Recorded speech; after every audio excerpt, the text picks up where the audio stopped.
Buhay na buhay ang diwa ng bayanihan sa ating mga Pilipino lalo na tuwing may kalamidad. Gaya na lang ng ilang grupong buong pusong nabigay ng pantawid gutom sa mga nasalanta at stranded dahil sa bagyong Christine. Yan ang unang balita ni Ian Cruz. Sa bagyong mapaminsala, may mga buo ang pusong tumulong.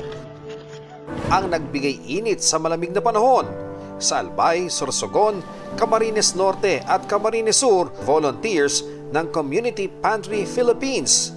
Kasama nila ang iba pang volunteer groups sa pamamahagi ng hot meals.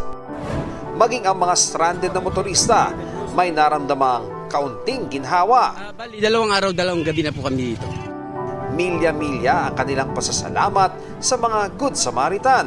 Para lang makapag-share ng blessing kasi kung just in case kami yung na-stranded, ito rin yung hahanapin namin, pagkain.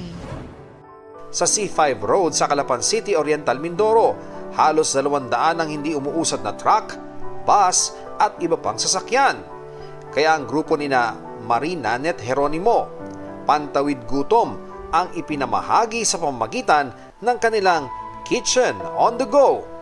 Simpleng tulong man, ito ang buhay na diwa ng Filipino bayanihan. Ito ang unang balita. Ian Cruz para sa GMA Integrated News.